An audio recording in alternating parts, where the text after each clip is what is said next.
Este martes el Pleno de la Asamblea elegirá y posesionará al nuevo vicepresidente de la República. Expectativa en la Asamblea Nacional por el envío de la proforma presupuestaria con observaciones planteadas por el Legislativo. Listo informe para segundo debate del proyecto de ley reformatoria a la Ley de Comunicación. Este 10 de diciembre se recuerdan 70 años de la Declaración Universal de los Derechos Humanos. Los medios legislativos presentan TVL Noticias Emisión Estelar con Belkis Sánchez.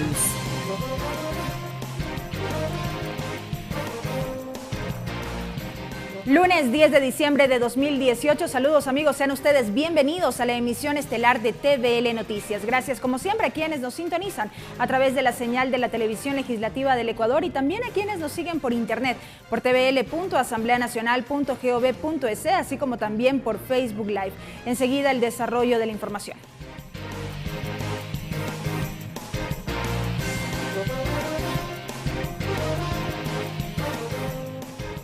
Iniciamos contándoles que para este martes a las 10 de la mañana está convocada la sesión plenaria en la que se elegirá y posesionará al nuevo vicepresidente de la República sobre la base de los nombres que integran la terna propuesta por el Ejecutivo. Varios legisladores mostraron su apoyo al primero de la lista, en este caso el radiodifusor Otto Sonnenholzner. Este martes el Pleno de la Asamblea conocerá la terna enviada por el presidente de la República para designar al segundo mandatario. La terna está integrada por el radiodifusor Otto Sonnenholzner, seguida de Nancy Vasco, presidenta de la Fundación El Triángulo, y Agustín Albán, vinculado al sector de la educación. En la sesión plenaria, uno de los asambleístas deberá mocionar uno de los nombres de la lista propuesta por el jefe de Estado y luego será sometido a votación. Para la elección del segundo mandatario se requerirán al menos 70 votos de los asambleístas y es en la misma sesión que será posesionado como vicepresidente de la República. Sin embargo, en el Parlamento ya existen posturas. El movimiento Creo, Suma, Alianza País, el Partido Social Cristiano y la bancada de Integración Nacional le apuestan al primero de la lista, Otto Sonnenholzner. Una persona joven, profesional, yo creo que es una de las mejores opciones para que le acompañe el presidente Moreno hasta que se termine su periodo. Que es una persona que está preparada para poder aportar en la parte económica que es fundamental en el ejercicio de gobierno del señor Moreno, que hoy... La asambleísta Silvia Salgado anticipa que no asistirá a la sesión, sin embargo advierte que con la designación del vicepresidente el movimiento de gobierno perderá toda incidencia. Pero definitivamente mañana se concretará en donde Alianza País perderá toda la incidencia en el gobierno. De eso sí estoy segura. Mi alterno no es aliado, mi alterno es de Alianza País. No es ni del Partido Socialista ni de ningún otro movimiento, es de Alianza País. Por lo tanto, mire usted, esa sería la facilidad, para que se concrete la decisión de Alianza País. A quienes aún no les convence la terna son a los integrantes de la Revolución Ciudadana. Es analizar si las personas que integran reúnen los requisitos. Ha circulado información pública de que varios de ellos tienen sus recursos en paraísos fiscales, tienen contratos con el Estado. Es cuestión de revisar la Constitución, ello está prohibido también por una consulta popular, de modo que no se trata de llegar al Pleno y allanarnos a lo que ha enviado el Ejecutivo. La elección se da luego de que María Alejandra Vicuña renunciara a la vicepresidencia, tras ser investigada por supuestos cobros indebidos a sus colaboradores cuando ella era asambleísta. Quien se posesione esta vez como segundo mandatario del Ecuador deberá ejercer las funciones que el presidente de la República le encomiende hasta culminar el periodo presidencial en el 2021. Lorena Espinosa, TVL Noticias. Y la ministra de Gobierno María Paula Romo anunció que Otto Sonnenholzner sería el más opcionado para ocupar la vicepresidencia de la República. Manifestó que cuenta con el respaldo de varias bancadas y que no tiene impedimento legal para ocupar dicho cargo. Según Romo, se remitió ya la información sobre los 3 candidatos a la presidenta de la Asamblea Nacional para que sea circulada a los legisladores.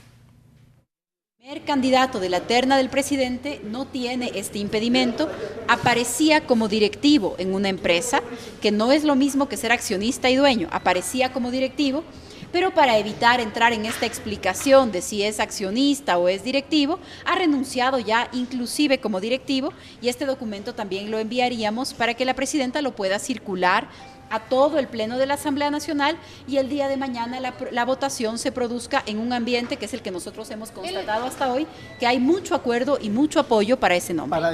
Para el primer nombre de la terna. Es el que ha recibido la mayor cantidad de respaldos. Además, el orden de la terna refleja evidentemente la preferencia del presidente de la República. Eso se refleja en el orden de la terna. Creemos que va a ser un gran aporte para la gestión del gobierno. Y cambiamos de tema para contarles que se mantiene la expectativa al interior de la Asamblea Nacional por la llegada de la proforma presupuestaria desde el Ejecutivo con las observaciones planteadas por el Parlamento. Recordemos que la Asamblea Nacional planteó recomendaciones en materia de educación y salud. Fue el pasado 29 de noviembre que con 90 votos, el Pleno de la Asamblea Nacional decidió observar la proforma presupuestaria para el 2019. Durante el debate, 31 legisladores se pronunciaron a favor de que el Ejecutivo realice ajustes al documento en materia de salud, educación y asignaciones constitucionales. Eliseo Azuero es asambleísta integrante de la bancada de Integración Nacional. Si eso no lo ha considerado el Ejecutivo, más aún aquellas disposiciones que constan en la Constitución, como son el porcentaje para educación y salud, yo creo que tendremos un problema y posiblemente ahí sí tomemos otra decisión respecto del tema. El presupuesto general del Estado para el 2019 asciende a 31.318 millones de dólares, con un déficit fiscal de 3,2% del Producto Interno Bruto. Los ingresos, permanentes y no permanentes, se proyectan en 27.202 millones, mientras que los gastos totales serán de 30.858 millones de dólares. La asambleísta por la bancada de la Revolución Ciudadana, Doris Solís, sostiene que el Ejecutivo se comprometió a mantener el mismo presupuesto del 2018 para el sistema de educación superior. Se ha pedido explicaciones a una serie de temas que fueron muy mal sustentados en la proforma, de modo que hacemos el llamado al Ejecutivo a que efectivamente nos reenvíe la proforma con las correcciones que ameritan y que fueron parte del debate parlamentario, pero además con los compromisos que adquirieron. La asignación presupuestaria para educación superior generó el reclamo de los estudiantes de la Universidad Central del Ecuador. Una vez que la Asamblea decidió observar la proforma, el Ejecutivo tiene 10 días para incorporar las observaciones o ratificarse en las cifras iniciales. Ricardo Bravo, TVL Noticias.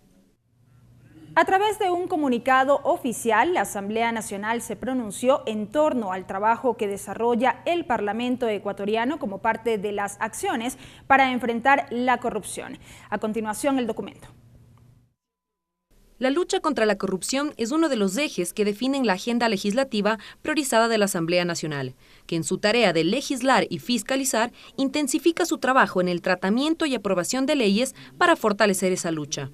El Ecuador atraviesa un momento político complejo y a pesar de ello, los legisladores realizan un esfuerzo sostenido para llevar adelante iniciativas que evidencian que la lucha va más allá de banderas políticas. La Ley de Lucha contra la Corrupción, aprobada por el Pleno por unanimidad, es una muestra del consenso del Parlamento para prevenir y sancionar los actos de corrupción. No obstante, el veto total del Ejecutivo ha demorado esa labor, pues presentó un propio proyecto, la Ley Orgánica Anticorrupción y Protección del Denunciante, que al momento es tratado por la Comisión de Justicia y Estructura del Estado. El proyecto de ley orgánica de recuperación de capitales, una propuesta de la presidenta Elizabeth Cabezas, busca la devolución de al menos 35.000 millones de dólares desviados del país en actividades ilícitas. A esto se suma reformar el Código Orgánico Integral Penal, que tiene como meta otorgar seguridad jurídica a las partes litigantes, realizar una tutela judicial efectiva, además de garantizar el debido proceso en la aplicación de la justicia dentro del marco constitucional y legal. En la tarea de depuración, el procedimiento parlamentario de la Asamblea culminó con la destitución de 2 legisladoras, Sofía Espín y Norma Vallejo, por incompatibilidad de funciones y por gestionar cargos públicos respectivamente. La transparencia es otro eje fundamental en la gestión de la Asamblea. Más de 2.000 pedidos de información a instituciones del Estado han recibido respuesta. mientras que en la tarea de fiscalización han comparecido más de 40 funcionarios y se han tratado 5 pedidos de juicio político. Al ex ministro de Finanzas, al ex procurador del Estado, al ex superintendente de bancos, a miembros del Consejo de la Judicatura y al ex fiscal Carlos Vaca Mancheno, quien fue censurado y destituido. Hoy el mundo conmemora el Día Internacional contra la Corrupción y la Asamblea Nacional ratifica su compromiso en esa lucha, con iniciativas legislativas y acciones oportunas de control político. Jennifer Carrera, TVL Noticias. Entrevista. Y a propósito de este tema, la lucha contra la corrupción, les contamos que Ecuador lidera una iniciativa latinoamericana de investigación para abordar este fenómeno. Sobre este tema vamos a dialogar en nuestro segmento de entrevistas. Ana Patricia Muñoz, economista por la Universidad Católica del Ecuador, magíster en políticas públicas por Brown University, magíster en economía de la Universidad de Montreal, directora ejecutiva del Grupo Faro, vicepresidente junior en la Reserva Federal de Boston. Ana Patricia, bienvenida a TVL Noticias. Qué gusto que esté con nosotros. Muchas gracias por la invitación. Hablábamos de esta iniciativa que está siendo promovida por nuestro país y a propósito de este tema, en los próximos días se prevé una conferencia regional. ¿A qué apunta? Sí, justamente yo dirijo una organización que se llama Grupo Faro. Este es un centro de investigación que busca generar evidencia para incidir en las políticas públicas. Pero parte fundamental de nuestro trabajo es trabajar en redes. Y justamente nosotros somos miembros fundadores de la Red Anticorrupción Latinoamericana, la Red Real, y ocupamos ahora la Secretaría Ejecutiva de la Iniciativa Latinoamericana de Investigación.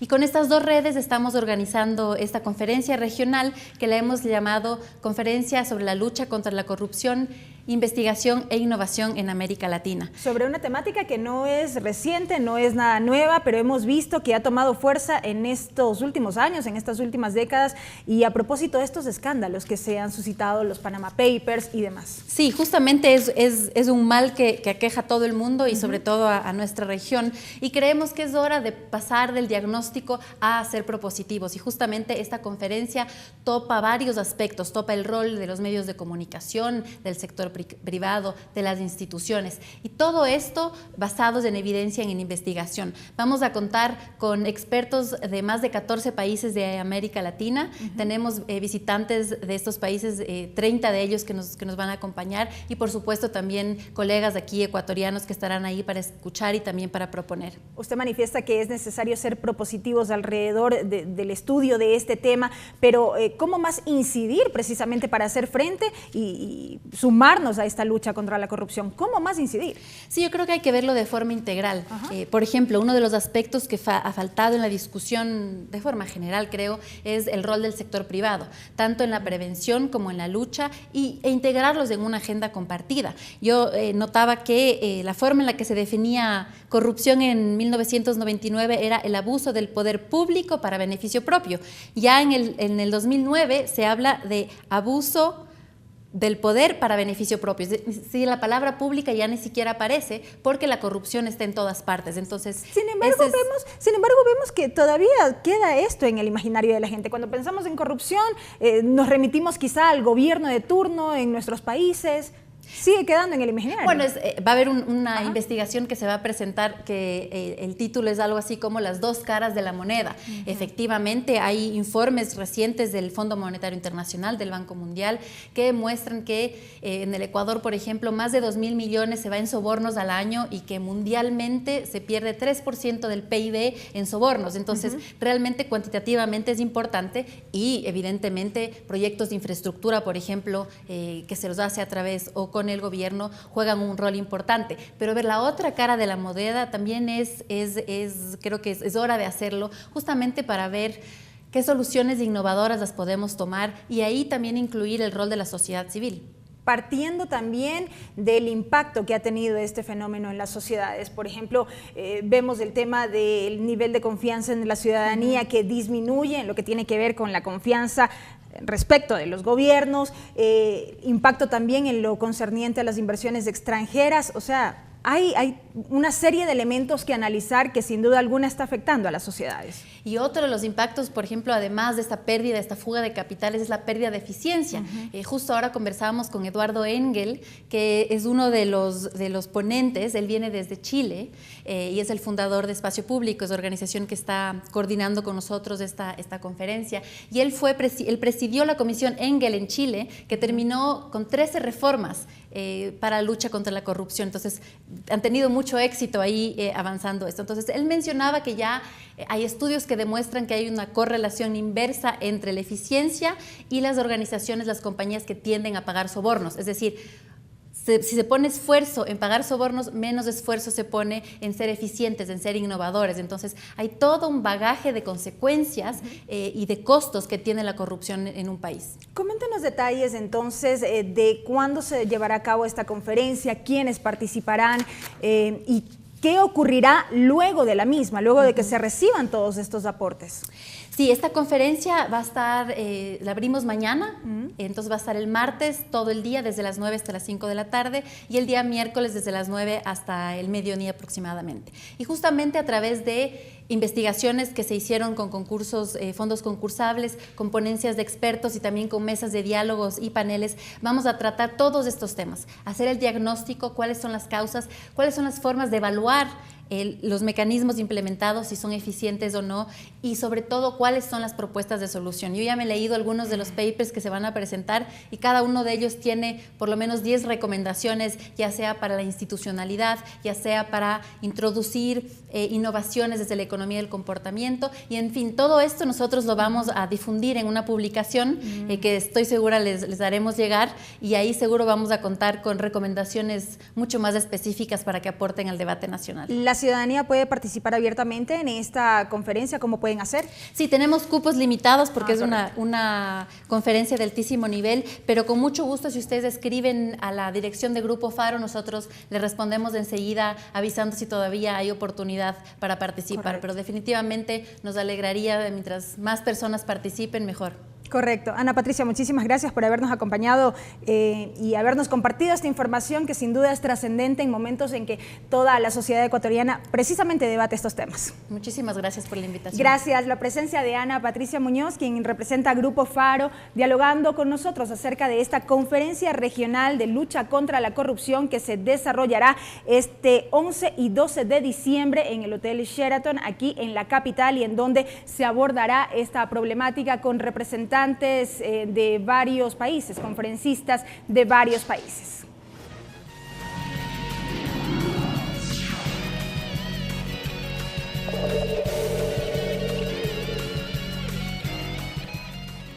Regresamos con más de los temas legislativos, amigos, para contarles que 3 tópicos serán analizados este martes en la sesión plenaria 560 convocada para las 11 de la mañana. Los legisladores debatirán en segunda instancia el informe sobre el proyecto de ley para la institucionalización del Festival de Artes Vivas de Loja, entre otros temas. El Pleno de la Asamblea Nacional conocerá el informe para primer debate del proyecto de ley para la institucionalización del Festival Internacional de Artes Vivas de Loja, como espacio de encuentro y fomento de las expresiones culturales e identidad del Ecuador. La propuesta contempla aspectos como objeto y ámbito, institucionalización, actividades y eventos del Festival Internacional de Artes Vivas de Loja, coordinación institucional, responsabilidades institucionales, garantía de recursos, fomento y producción, reconocimiento a la ciudad de Loja. Luego de aprobada la normativa en un plazo de 90 días, el presidente de la República expedirá el reglamento. De darle un carácter más nacional a este proceso del festival, y se incluye de que habrán eventos previos durante todo el año y a lo largo de todo el territorio que culminen en el mes de noviembre en la ciudad de Loja. En un tercer punto de la sesión 560, los legisladores conocerán el informe para primer debate del proyecto de ley orgánica reformatoria a la Ley Orgánica de Servicio Público, preparado por la Comisión de los Derechos de los Trabajadores. La iniciativa busca reformar el artículo 33 que establece que las y los servidores tendrán derecho a permiso médico por el tiempo que sea necesario, siempre que se justifique con certificado médico avalizado por el Instituto Ecuatoriano de Seguridad Social. Los permisos se concederán sin impuntualidad a vacaciones ni reducción de las remuneraciones. Finalmente, el Pleno tratará el proyecto de resolución para declarar el 12 de diciembre como Día de la Gastronomía y Productos Saludables. La sesión está convocada para las 11 de la mañana. Mariela Logroño, TVL Noticias.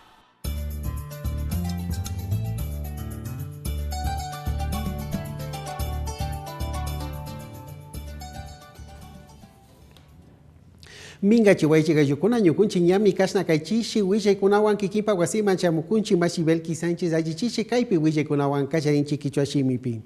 Antesala designación vicepresidente. Kaya punja pagmi tukuy kay mamayakta tandanako yukuman tukuy apukuna kayachishka kan kaypimi kasna kimsa shutikunata llakta pushak Lenín Moreno kachashkamanta akshankakuna. Tawka apukuna kan ñami yuyaypaktarinchik mayhinja kasna kay aksharinaman yaykuna kan nirkakuna michinallati wakin apukuna imaka shinallati shuyakunchik minin kasna imashinalla rimanakuykuna paktakta rikunkapaj. Proforma presupuestaria. Mamayakta tandanako yukupi shinallati shuyakunkuna kasna kay llakta pushakmanta kay shamuq wata kullki rikuchik fanga presupuesto chayta kay pichaskinapaq yallik punllakuna imami kasna kay hatun kamachi imatapish allichishpa imalla rikunakuna tiyashka imata riksichishpa kacharkakuna.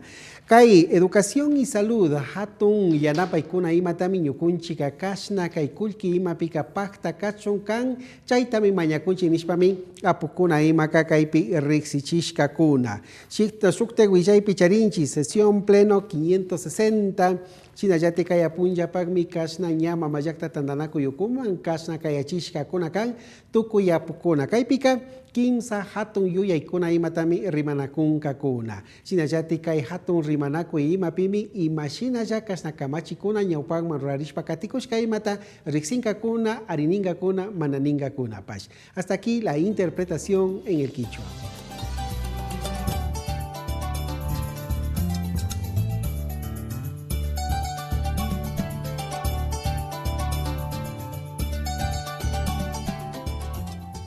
Continuamos con más noticias, amigos, para contarles que hace pocos minutos la Comisión de Derechos Colectivos de la Asamblea Nacional aprobó el informe para el segundo y definitivo debate del proyecto de reformas a la Ley Orgánica de Comunicación. En la cobertura estuvo nuestra compañera Mariela Logroño, con quien nos enlazamos a esta hora para conocer detalles de este documento. Adelante, Mariela. Gracias, muy buenas noches. Con 7 votos afirmativos y 3 en contra, la Comisión de los Derechos Colectivos aprobó el informe para segundo y definitivo debate del proyecto de ley reformatoria a la Ley de Comunicación. Ya me acompaña la asambleísta Yanine Cruz, ella es integrante de la Mesa Legislativa. Asambleísta, gracias por acompañarnos. Se acogieron varias observaciones ya de último momento, una de esas con respecto a las competencias de la Defensoría del Pueblo. Claro que sí, me parece oportuno señalar que la Defensoría del Pueblo tiene que asumir lo que decreta la Constitución, el hecho de poder precautelar los derechos, el acceso a la información, el poder acceder a la comunicación. Por lo tanto, no podía ser juez y parte.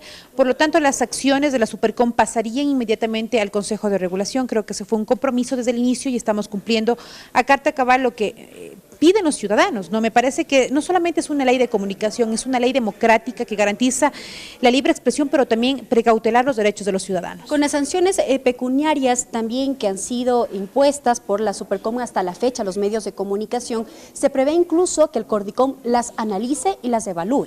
Bueno, me parece que no hay sanciones alguna. Un gobierno corrupto necesita un sistema de impunidad y también una ley que pueda sancionar. Eso fue en el pasado del Correato. Doy en este caso la veracidad a todos los organismos, sociedades civiles, la Federación de Periodistas, la Unión Nacional de Periodistas, donde impulsaron un proyecto de ley donde garantice la crítica inclusive a los propios funcionarios, en donde podamos discrepar en ideas y sancionar obviamente las malas decisiones.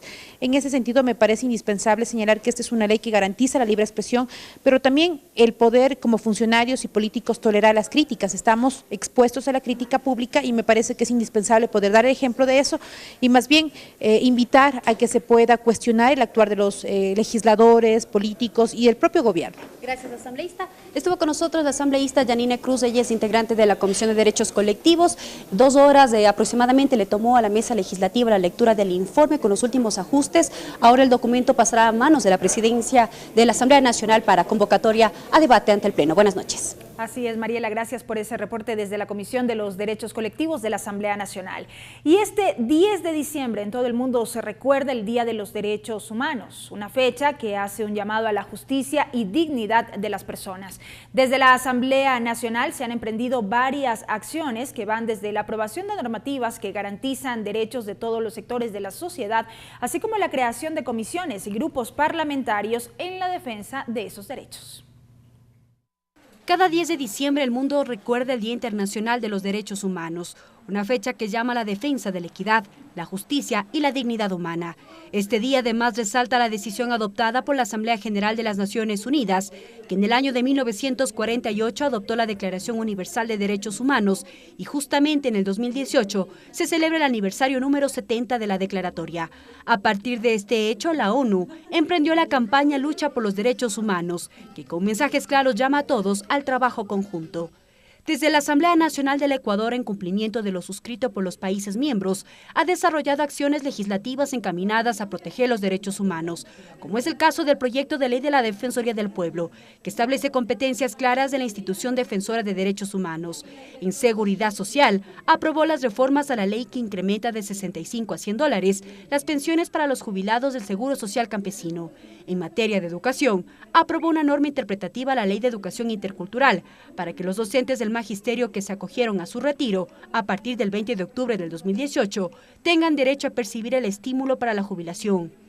En derechos para pueblos y nacionalidades, la Asamblea aprobó la Ley para la Amazonía, con mecanismos claros de desarrollo económico y social para la región. Y en derechos de grupos vulnerables, la Asamblea dio respuesta inmediata y creó comisiones ocasionales y grupos parlamentarios que se encarguen exclusivamente en temas de niñez, juventud, desaparecidos, mujeres y jubilados.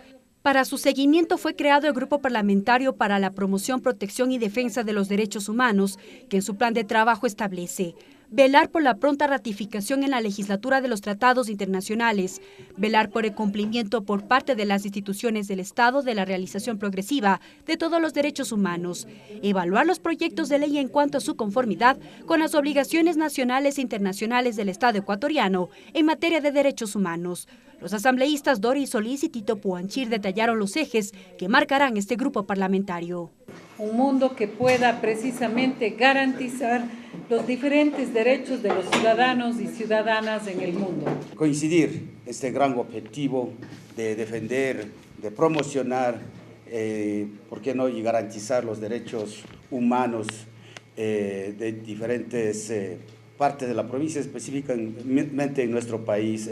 La Asamblea General proclama la Declaración Universal de Derechos Humanos como ideal común por el que todos los pueblos y naciones deben esforzarse, a fin de que tanto individuos como instituciones, inspirándose constantemente en ella, promuevan mediante la enseñanza y la educación el respeto a estos derechos. Mariela Logroño, TVL Noticias. La Comisión de Soberanía y Relaciones Internacionales de la Asamblea recogió nuevos insumos para el proyecto de reformas a la Ley de Movilidad Humana. Esta mesa parlamentaria desarrolló un conversatorio en el marco del Día Internacional del Migrante y de los Derechos Humanos. El evento se denominó Jornada Ciudadana Parlamentaria por la Movilidad Humana y el objetivo fue recoger nuevos insumos para el proyecto de reformas a la Ley de Movilidad Humana.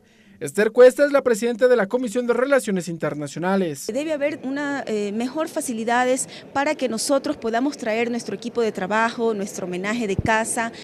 La asambleísta Cuesta mencionó que son 70 años de la Declaración Universal de los Derechos Humanos y Ecuador tiene la obligación de atender a migrantes, emigrantes, personas en tránsito.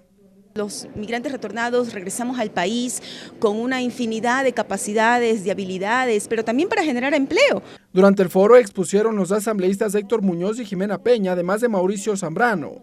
Explicaron la necesidad de garantizar a los migrantes el trabajo, así como el retorno de sus menajes de hogar. Derecho a la inserción laboral. El Estado ecuatoriano motivará en el sector público y privado la creación de fuentes de empleo. Bueno, les comento que ya en la actualidad hemos tenido 3 reformas ya aprobadas por la Asamblea Nacional, la una que tiene que ver con el registro de migrantes retornados y la otra que tiene que ver con temas de aduana y con temas de validación de títulos. Actualmente la Ley de Movilidad Humana cuenta con 171 artículos y en más de 40 se proponen los cambios. Ricardo Bravo, TVL Noticias. Y en otro orden de la información les contamos que la mañana de este lunes el Consejo Nacional Electoral presentó la guía para la elaboración del plan de trabajo para las elecciones del 2019. Con esto se busca acompañar a las organizaciones políticas para que cumplan correctamente los requisitos para la inscripción de sus candidaturas. Las candidatas y los candidatos a las elecciones 2019 deben presentar adjunto al formulario de inscripción un plan de trabajo redactado como lo estipula el artículo 97 del Código de la Democracia, que dice: 1. Diagnóstico de la situación actual. 2. Objetivos generales y específicos. 3. Plan de trabajo plurianual de acuerdo a la dignidad a la que hubieran optado, en el que se establecerán las propuestas y estrategias a ejecutarse de resultar electos. 4. Mecanismos periódicos y públicos de rendición de cuentas de su gestión. Esto fue socializado este lunes por el Consejo Nacional Electoral, junto con el Instituto de la Democracia, en una capacitación para delegados de las organizaciones políticas. La presidenta del CNE, Diana Tamain, explicó que este es un requisito para presentar la candidatura. Que es presentar su plan de trabajo en el que dirán, de acuerdo a sus competencias, se plasmarán de acuerdo a sus competencias qué es lo que le están ofreciendo en campaña y a lo que se comprometen con el pueblo ecuatoriano en el caso de ser electos.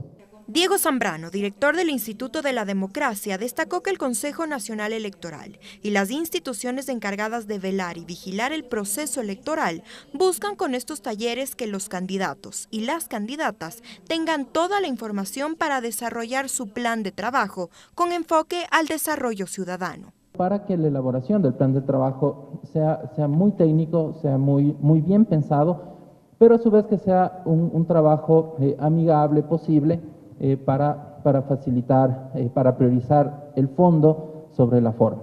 El plan de trabajo es una herramienta que debe ajustarse al desarrollo de políticas orientadas a la administración de las dignidades. También debe adaptarse a las competencias de cada autoridad, entre otras particularidades expuestas por Marcela Arroyo, del Consejo Nacional de Competencias. Por otro lado, también el conocimiento de las políticas públicas nacionales relacionadas con el Plan Nacional de Desarrollo, con la Estrategia Territorial Nacional, con los programas gubernamentales. Asimismo, también dar a conocer cuáles son esas políticas locales asociadas a los planes de desarrollo y ordenamiento territorial y también los planes sectoriales.